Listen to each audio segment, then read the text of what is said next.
नमस्कार, आप देख रहे हैं इकोना सॉल्यूशन और आज हम डिस्कस करेंगे इंटरनेशनल इकोनॉमिक्स की जो टॉप हाईली इम्पोर्टेंट क्वेश्चन है। बार बार जो डिफरेंट एग्जाम में पूछे जाते हैं, चाहे यूजीसी नेट है या फिर अदर सेट एग्जाम है, पीजीटी के एग्जाम है, सेंट्रल पीजीटी है या फिर स्टेट पीजीटी। इंटरनेशनल इकोनॉमिक्स के सबसे पहले ट्रेड थ्योरी से रिलेटेड क्वेश्चन है, डायरेक्टली इनडायरेक्ट बेसिस पे किसी भी ढंग से पूछे जाते हैं। So who propounded the comparative advantage theory and in which year, ठीक है। सो ये इजी सा क्वेश्चन है। और जो कंपैरेटिव से पहले एब्सोल्यूट थ्योरी दी गई थी, ठीक है। एब्सोल्यूट थ्योरी एडम स्मिथ के द्वारा दी गई थी, एडम स्मिथ के द्वारा दी गई थी। उससे आज जो है कंपैरेटिव एडवांटेज थ्योरी दी गई थी। तो एडम स्मिथ ने दी थी एब्सोल्यूट, रिकार्डो ने दी है या जो कंपैरेटिव कॉस्ट है, ठीक है, कंपैरेटिव कॉस्ट थ्योरी है, sorry comparative advantage theory of international trade. John जो जेएस मिल के द्वारा है वो क्या दिया गया था, आर्थर मार्शल के द्वारा क्या दिया गया था। सो इसका राइट आंसर इज बी कि 1817 में उन्होंने अपनी बुक जो लिखी थी, क्योंकि बार बार क्वेश्चन ये भी रहता है कि कौन सी बुक जो है किसके द्वारा लिखी गई है। On the principles of political economy, political economy, ठीक है। तो उस बुक में इन्होंने ये बात की थी। एंड टैक्सेशन, ठीक है, इकोनॉमी एंड टैक्सेशन, ठीक है। सो ये उन्होंने बुक लिखी थी जिसमें इन्होंने कहा था कि बेनिफिट्स ऑल नेशन जो है किस ढंग से करते हैं कंपैरेटिव बेस पे। नेक्स्ट जो क्वेश्चन है, अकॉर्डिंग टू एच ओ थ्योरो, जो जिसको मॉडर्न थ्योरी ऑफ आईटी भी बोलते हैं, इंटरनेशनल ऑफ ट्रेड भी बोला जाता है। A capital abundant country will export, ठीक है। तो कैपिटल जो अबंडेंट कंट्री है वो क्या एक्सपोर्ट करेगा, कैपिटल इंटेंसिव गुड्स को करेगा या बोथ, या फिर लेबर इंटेंसिव गुड्स को। तो बेसिक नोशन यही था जो न्यू थ्योरी थी, जिसमें 2:2 का जो मॉडल है वो यूज़ किया गया था। लेकिन इसको एचओ थ्योरम के अनुसार इन्होंने बोला था कि बेसिक जो नोशन है, बेसिक आइडिया है वो ये है कि जिस कंट्री में अबंडेंस ज़्यादा है, ठीक है, अबंडेंट ज़्यादा है कोई, जैसे लेबर ज़्यादा है या फिर कैपिटल की मात्रा ज़्यादा है, उस कंट्री से उसी का एक्सपोर्ट ज़्यादा किया जाएगा, ठीक है। तो यहाँ पे राइट आंसर इज, यहाँ पे पूछा गया कैपिटल अबंडेंट कंट्री जिसके पास बहुलता में कैपिटल है, ठीक है, ऑटोमेटिकली वो क्या करेगा, कैपिटल इंटेंसिव गुड्स को। और इसमें दो क्राइटेरिया की बात की थी इसने, फिजिकल एंड प्राइस क्राइटेरिया, ठीक है। तो प्राइस के ध्यान रही, दो क्राइटेरिया भी बार बार पूछे जाते हैं, इसलिए मैं ये एक्स्ट्रा पॉइंट डिस्कस कर रहा हूँ, क्योंकि यहाँ से संभावित क्वेश्चन ऑलवेज पूछे जाते हैं डायरेक्टली इनडायरेक्टली बेसिस पे जो रिलेटिव होते हैं। स्टॉल्पर सैमुअल्सन थ्योरम स्टेट्स क्या करता है, trade benefits both factors equally, ठीक है, या trade benefits the abundant factors, या फिर trade benefits the scarce factor, या trade harms both factors. So ये जो स्टॉल्पर सैमुअल्सन थ्योरम है, इसका जो ये जो थ्योरम दी गई थी वो उसके बाद दी गई थी, क्योंकि इसमें जो है the trade benefits the abundant factor, ठीक है। तो बेसिक नोशन इसके पीछे ये कि जो अबंडेंट फैक्टर है, क्योंकि उसके रिलेटिव प्राइस क्या होते हैं, रिलेटिव प्राइस क्या होते हैं, रिलेटिव प्राइस लो रहते हैं, जिसकी वजह से उनको जो है ज़्यादा बेनिफिट हो जाता है और डिमांड ज़्यादा बढ़ती थी, इसलिए जो है वो क्या करता है, ट्रेड बेनिफिट्स करता है अबंडेंट फैक्टर में, ये स्टेट करता है। वो प्रोबाउंडेड द प्रोडक्ट साइकिल थ्योरी, ठीक है। तो प्रोडक्ट साइकिल थ्योरी किस इंटरनेशनल इकोनॉमिस्ट के द्वारा दी गई थी। सो सबसे इम्पोर्टेंट पॉइंट कि ये जो कंसेप्ट है या तो पॉजनर ने दिया था, वर्नर ने दिया था, या कैनन ने दिया था, या क्रेविस ने दिया था। सो राइट आंसर इज बी, ठीक है, क्योंकि ये जो कंसेप्ट दिया था वो वर्नर ने दिया था, ठीक है। और इन्होंने इसमें बात की थी कि लाइफ साइकिल, जो प्रोडक्ट लाइफ साइकिल है, क्या प्रोडक्ट लाइफ साइकिल, ठीक है, प्रोडक्ट लाइफ साइकिल थ्योरी जो propound की थी, ठीक है, product life cycle theory propounded इन 1966 में ये दी गई थी। और इसमें एक्सप्लेन किया था इन्होंने कि कैसे जो है एक पैटर्न इंटरनेशनल ट्रेड में जो कि प्रोडक्ट के इनोवेशन और मैच्योर इनोवेशन से लेकर के मैच्योर स्टेज तक जाता है प्रोडक्ट का, ठीक है। तो इन्होंने प्रोडक्ट लाइफ साइकिल हाइपोथेसिस जो थी थीसिस वो दी थी, थ्योरी दी थी, first given in the 1966 by the Vernon. उसके बाद है राइवेंजन्स्की थ्योरम, एक्सप्लेन द इफेक्ट। तो राइवेंजन्स्की थ्योरम क्या इफेक्ट को एक्सप्लेन करता है। सबसे ध्यान देने वाली बात है कि change price changes on one factor returns, ठीक है, कि एक फैक्टर के प्राइस चेंज होने पर प्राइस ऑफ वाई, ठीक है, चेंज होंगे, या फिर factor endowment change on production, ठीक है, जो फैक्टर एंडोमेंट की बात है वो प्रोडक्शन के ऊपर इम्पैक्ट करेगा, या टैरिफ चेंजेस वेलफेयर, ठीक है, टैरिफ लगाने से चेंज किसके ऊपर आता है, वेलफेयर के ऊपर आता है, या डिवेल्यूशन ऑन ट्रेड बैलेंस, ठीक है, तो डिवेल्यूशन ऑफ ट्रेड बैलेंस की वजह से होता है। सो इसका जो राइट आंसर है वो है बी, क्योंकि factor endowment changes on production के ऊपर की बात करते हैं कि राइवनसन की थ्योरम जो है ये शोज करता है कि how increase one factor of production will lead to an increase absolute expansion, ठीक है, तो एब्सोल्यूट एक्सपेंशन क्या है, वो जो एक्सपेंड करता है, ठीक है, और इन द आउटपुट, ठीक है, इन द आउटपुट को बढ़ाता है, और good using that factor intensively, जो भी मतलब क्योंकि आउटपुट किसके द्वारा किया जा रहा है, जो फैक्टर इंटेंसिवली यूज़ किया जा रहा है, इंटेंसिवली का मतलब है बहुत ज़्यादा मात्रा में यूज़ किया जा रहा है उस केस में, and an absolute contraction in the output other goods, ठीक है, तो जो क्योंकि जब डेफिनेटली एक गुड्स में, जैसे गुड्स एक्स के केस में एक फैक्टर लेबर जो है बहुत ज़्यादा इंटेंसिवली यूज़ किया जा रहा है, सो रिलेटिवली किसमें, वाई के केस में रिलेटिवली यूज़ किया जाएगा, कॉन्ट्रैक्शन रहेगा। तो अगला क्वेश्चन है Leontief paradox found that US export. So Leontief paradox बहुत फेमस है क्योंकि यहाँ से डायरेक्टली इनडायरेक्टली में हर बारी क्वेश्चन रहता है, चाहे कोई सा भी एग्जाम हो, संभावित है, बहुत सेट क्वेश्चन यहाँ से रहता है, बहुत फोकस्ड एरिया है ऑलवेज, क्योंकि लियोनटिव पैराडॉक्स जो है एचओ थ्योरम की क्या है, क्रिटिसिज्म है। एचओ थ्योरम ने क्या बोला था कि जिस कंट्री में जो ज़्यादा बहुल मात्रा में है, अबंडेंस में है, ठीक है, अबंडेंस में है, वो कंट्री उसी को क्या करेगी, एक्सपोर्ट करेगी। कैपिटल इंटेंसिव कैपिटल को करेगी, कैपिटल गुड्स को करेगी, और लेबर इंटेंसिव लेबर गुड्स को करेगी। लेकिन इन्होंने यहाँ पे एम्पेरिकल एनालिसिस किया था यूएसए का, यूनाइटेड स्टेट ऑफ अमेरिका का, और उसमें इन्होंने पाया कि जो ये इन्होंने 1953 में इसका एम्पेरिकल एनालिसिस किया, और जिसके आधार पर इन्होंने बोला कि कैपिटल इंटेंसिव को क्या करते हो, निर्यात करते थे, या फिर लेबर इंटेंसिव को करते हैं, टेक्नोलॉजी इंटेंसिव है या रिसोर्स इंटेंसिव है। सो इसका जो राइट आंसर है, क्योंकि इन्होंने उल्टा बोला था कि रिवर्सली वो इफेक्ट करता है, जैसा एचओ थ्योरम ने बोला था कि वो लेबर अगर कैपिटल इंटेंसिव ज़्यादा है तो कैपिटल को ही करेगा, लेकिन यहाँ पे रिवर्स हो गया, उल्टा हो गया। और यहाँ पे एक और बात इंपॉर्टेंट डिस्कस करूँगा कि ये जो बेसिकली मॉडल था, ये इनपुट आउटपुट बेसिस पे मॉडल बेस था, जो लियोनटिव पैराडॉक्स का मॉडल था। इसलिए ध्यान रहे इस बात का कि छोटे छोटे सी बातें हैं, और आपको यहाँ से जो है क्वेश्चन बनने की संभावना 100% रहती है।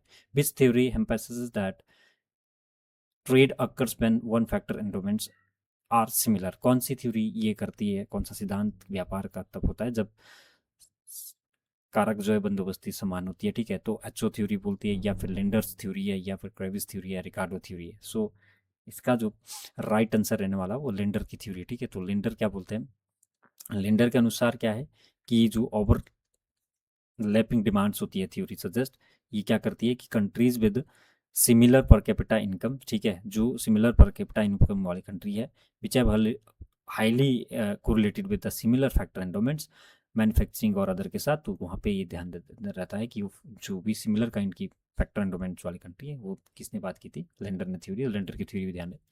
Technological gap theory was propounded, कि ये थ्योरी किसके द्वारा दी गई थी, टेक्नोलॉजिकल। सो ये वर्णन की हमने डिस्कस कर दी, पॉल क्रूगमैन की, बहुत फेमस पॉल क्रूगमैन की न्यू इंटरनेशनल ट्रेड थ्योरी है, ठीक है, ये भी बहुत फेमस है। कैनन की भी हम डिस्कस करेंगे। तो इसका जो राइट आंसर रहने वाला वो पोजनर है, ठीक है। तो पोजनर के अनुसार इन्होंने बोला था कि टेक्नोलॉजिकल गैप जो ये थ्योरी दी गई थी 1961 में दी गई थी, ठीक है, और एम्फेसाइज किया था इन्होंने कि ट्रेड जो होता है ना, वो एम्फेसाइज किया था कि trade between the industrial countries जो होता है occur due to the gap in technological innovation. तो जो होता है वो किसकी वजह से होता है, टेक्नोलॉजिकल इनोवेशन की वजह से होता है, किसमें, जो कंट्रीज है, जितनी भी इंडस्ट्रियलाइज कंट्रीज है उनके बीच, ठीक है। अगला क्वेश्चन है intra industry trade is measured by. तो एक होता है इंटर होता है, और एक होता है इंट्रा, ठीक है। तो इंट्रा विद इन और इंटर बिटवीन, ठीक है, ध्यान देने वाली बात है। सो ये है, इसको किसके द्वारा जो है मेजर किया जाता है। सो intra industry trade is basically, इसको मेजर किया जाता है गिनी कोफिशिएंट नहीं, गिनी कोफिशिएंट जो है इनक्वालिटी को मेजर करता है। ग्रुबल लेलॉर्ड इंडेक्स होता है, लर्नर इंडेक्स जो है बेसिकली हमने डिस्कस किया बहुत बारी, और हर्बर्टाल इंडेक्स जो है ये इंडस्ट्रियल कंसंट्रेशन के लिए जो है यूज़ किया जाता है, ठीक है। कंसंट्रेशन कितना है, ठीक है, ये भी बहुत बारी क्वेश्चन आया है। तो यहाँ पे जो राइट आंसर है ग्रुवेल लॉयड इंडेक्स है, ठीक है। लॉयड इंडेक्स का जो है ये बेसिकली जो इंडेक्स दिया गया था 1971 में दिया गया था। साथ साथ में ध्यान दें कि जितने भी मैं इंपॉर्टेंट डेट लिख रहा हूँ ये आप ध्यान दें इन बात का। मेजर द प्रोपोर्शन ये क्या करता है कि intra industries trade relative to the total trade within, ठीक है, कि जो total trade within a particular commodity के केस में कमोडिटी ऑफ क्लास, ठीक है, तो विद इन जो पर्टिकुलर कमोडिटी ऑफ क्लास है, ठीक है, पर्टिकुलर कमोडिटी ऑफ क्लास, ठीक है। सो क्योंकि ये इंट्रा की बात होती है, मैंने पहले बोला था कि विद इन की बात होती है, ठीक है। अगला क्वेश्चन है vent for surplus theory was propounded by, तो वेंट प्लस सरप्लस थ्योरी किसके द्वारा दी गई थी? मिंट के द्वारा, हैबरलर के द्वारा, टॉसिक के द्वारा, मिंट के द्वारा, कि ये दोनों ये नहीं है। सो क्योंकि मिंट के द्वारा ये कंसेप्ट दिया गया था, ठीक है, तो मिंट को ही वेंट फॉर सरप्लस थ्योरी दी गई थी और 1958 में ये थ्योरी उनके द्वारा दी गई थी, जिसमें पॉपुलराइज कंसेप्ट है। ये ओरिजिनली बेसिकली जो ये कंसेप्ट दिया था ओरिजिनली ये एडम स्मिथ ने दिया था, ठीक है, एडम स्मिथ ने ये वेंट फॉर सरप्लस की बात की थी। और लेकिन उसके बाद इन्होंने सजेस्टिंग ट्रेड अलाउस कंट्रीज को क्या करता है to utilize surplus productive capacity, ठीक है, जो उनकी सरप्लस प्रोडक्टिव कैपेसिटी होती है उसको ट्रेड के थ्रू यूटिलाइज करने में, जिससे कि अदर जो ये कैसे रहते हैं आइडल कंडीशन में रहते, तो वेंट फॉर सरप्लस है। Who propounded the new trade theory, so new trade theory Paul Krugman, मैंने पहले बोल दिया था, जो पॉल क्रुगमैन है उन्होंने दी थी। पॉल सैमुअल्सन, जगदीश भगवती, क्या हम बात करेंगे, रॉबर्ट कैरिवस की हमने बात की थी। सो पॉल क्रुगमैन के द्वारा ये कंसेप्ट दिया गया था new trade theory, and it is the beginning of 1970s के टिकट में दी गई थी, ठीक है, बाद में। और इनको इसी के लिए जो है नोबेल प्राइज़ भी मिला था, ठीक है, नोबेल प्राइज़ भी मिला था, प्राइज फॉर, कि जो इन्होंने न्यू ट्रेड थ्योरी दी गई थी कि कैसे जो है एक दूसरे के साथ इंटीग्रेटेड होती इकोनॉमीज और स्केल्स और नेटवर्क इफेक्ट जो होता है, मेनली इन्होंने डिस्कस किया था इसमें नेटवर्क इफेक्ट, ठीक है, नेटवर्क इफेक्ट, ठीक। तो ये ध्यान देने वाली बात है, छोटे छोटे पॉइंट्स है। अगला क्वेश्चन है the new trade theory emphasize, ये क्या बेसिकली एम्फेसिस करता है? सो मैंने बोला था अभी भी डिस्कस किया था, फैक्टर एंडोमेंट की बात हमने पहले कर दी है, लेबर प्रोडक्ट की बात नहीं करता है, नेचुरल रिसोर्स की बात नहीं करता है, तो इकोनॉमीज ऑफ स्केल्स की बात करता है, क्योंकि नेटवर्क इफेक्ट से ये इकोनॉमीज ऑफ स्केल क्या हो जाती है, एनहांस हो जाती है, जिसकी वजह से उनको बेनिफिट होता है न्यू ट्रेड, और प्राइमरली थ्रू जो स्केल है और इनपरफेक्ट कंपटीशन, बहुत इंपॉर्टेंट पॉइंट्स है। ये जो इकोनॉमीज ऑफ स्केल है वो इम्परफेक्ट कंपटीशन की भी बात की है इन्होंने, ठीक है। तो ये इस ढंग से भी पूछा जाता है घुमा के कि किसी ढंग से भी आपको ये क्वेश्चन आ सकता है, इस क्वेश्चन को जो है पूछा जा सकता है। अगला जो क्वेश्चन है द ग्रुवेल लॉयड जो इंडेक्स रेंज करता है कहाँ से कहाँ की, अभी थोड़ी देर में पहले बोलता कि इंट्रा इंडस्ट्री जो है, इंट्रा इंडस्ट्री के बीच जो, ठीक है, उसका कंसंट्रेशन, तो लेकिन ये 0 से लेकर के करता है, 0 to 1 करता है, 0 to 100 करता है, -1 से 1 के बीच या -1 to 100 के बीच करता है। सो इसका राइट आंसर 0 to 1 के बीच करता है, ठीक है, तो A is the correct answer. इसमें क्या है कि इंडेक्स रेंज करता है 0 से 1 के बीच, ठीक है, और ये एक्सप्रेस करता है इन टर्म्स ऑफ परसेंटेज, ठीक है, तो वैल्यू 0 इंडिकेट करता है ओनली इंटर इंडस्ट्री, ठीक है, अगर 0 है तो ओनली इंटर इंडस्ट्री, ठीक है, इंटर इंडस्ट्री ठीक है। अगर यहाँ पे बात हो रही है ट्रेड वाइल, अगर एक है, ठीक है, अगर एक है तो इट मीन्स ये इंडिकेट क्या करता है, कंप्लीट इंट्रा इंडस्ट्री, ठीक है, कंप्लीट इंट्रा इंडस्ट्री, ठीक है। तो ये छोटी छोटी बातें हैं जो ध्यान देने वाली बात है। अगला क्वेश्चन है जो हमने बात की थी अभी कि कौन सा इंडेक्स है, ग्लोबल लॉयड इंडेक्स 0 इंडिकेट क्या करता है, ठीक है, तो ये अभी मैंने डिस्कस कर दिया है कि इंट्रा करता है कि इंटर करता है, तो ये अभी इस पे राइट आंसर इज प्योर आपका इंटर इंडस्ट्री रहता है। अगर 1 है वैल्यू तो प्योर आपका क्या रहेगा, इंटर इंडस्ट्री रहेगा। अगला क्वेश्चन है according to Krugman new economic geography, ठीक है, एग्लोमेरेशन अकर्स ड्यू टू, किसकी वजह से होता है? तो इनके अनुसार फॉरवर्ड एंड बैकवर्ड लिंकेजेस के आधार पर होता है, या फिर फैक्टर एंडोमेंट के आधार पर होता है, या कंपैरेटिव एडवांटेज के आधार पर, नेचुरल रिसोर्सेज के आधार पर होता है। तो right answer is forward and backward linkages की वजह से होता है, ठीक है, जिससे लार्ज मार्केट हो जाती है, लिंकेजेस बढ़ जाते हैं, और बैकवर्ड और मिनिमाइजिंग द ट्रांसपोर्टेशन कॉस्ट, जिसकी वजह से जो ये न्यू ट्रेड थी। अगला है rising growth was propounded bye, तो ये ग्रोथ कंसेप्ट किसने दिया था? हैरी जॉनसन ने नहीं दिया था, और जॉन हिक्स ने भी नहीं दिया था, पॉल सैमुअल्स ने, was given by Jagdish Bhagwati. So Jagdish Bhagwati का ये कंसेप्ट है जो कि 1958 में उन्होंने दिया था।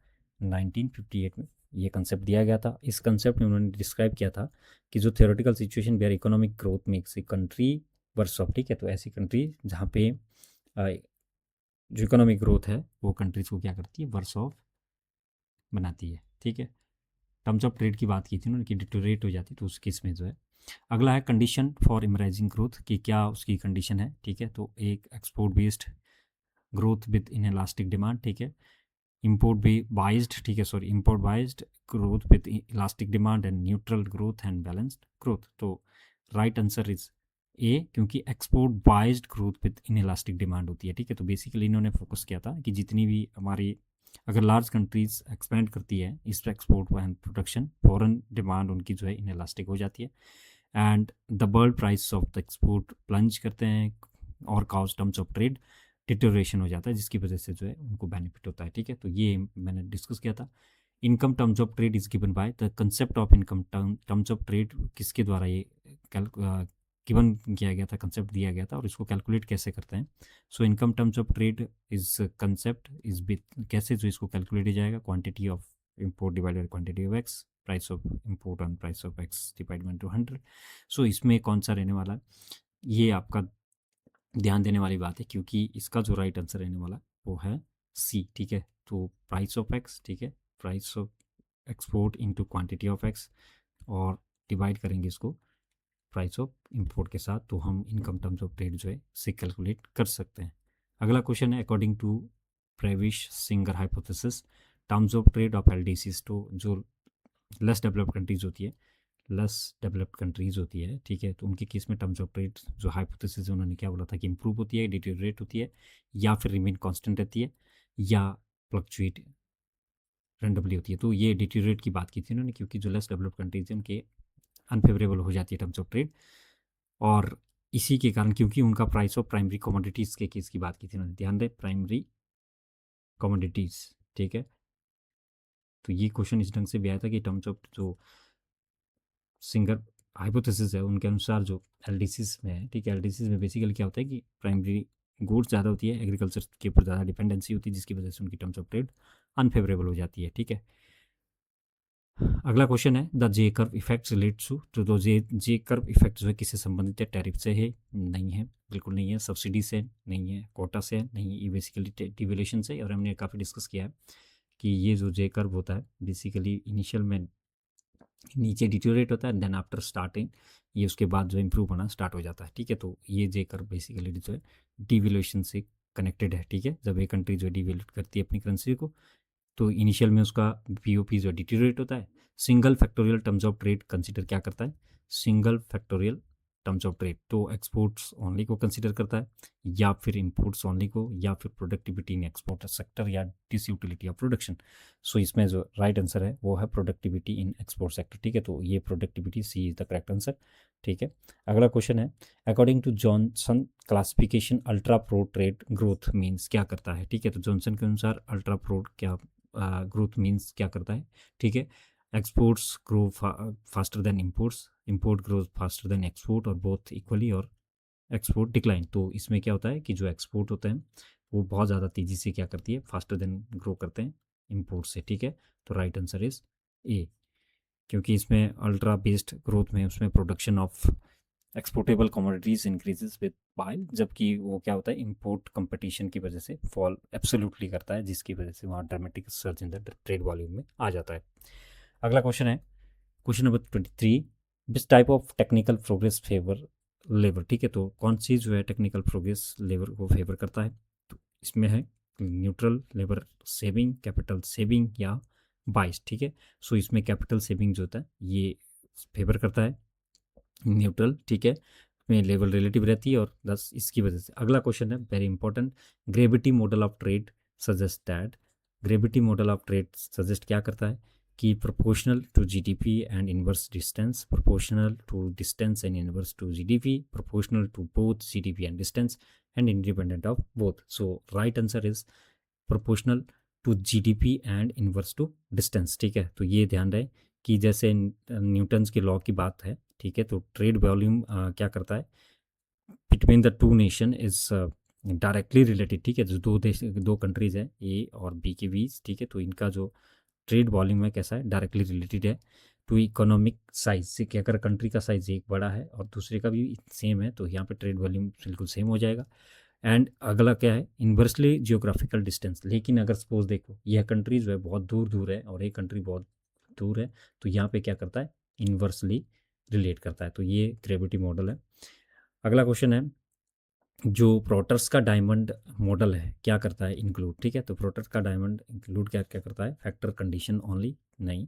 डिमांड कंडीशन को भी नहीं करता है, या गवर्नमेंट पॉलिसी को इंक्लूड करता है, नहीं करता। तो राइट आंसर इज फैक्टर को भी करता है, डिमांड को भी करता है, related industries and firm strategies को भी कंसिडर करता है। तो माइकल पोर्टर ने इस कंसेप्ट को दिया था, जिसमें इन्होंने कंपेटिटिव एडवांटेज की बात की थी कि इंटरेटिंग कैसे करती है, फैक्टर कंडीशन क्या है, डिमांड कंडीशन क्या है, या फिर सपोर्ट इंडस्ट्रीज क्या है या फर्म। तो these were the 25 question. So highly जो ये 25 क्वेश्चन है डायरेक्टली इनडायरेक्टली बेसिस पे किसी भी एग्जाम में पूछे जा सकते हैं।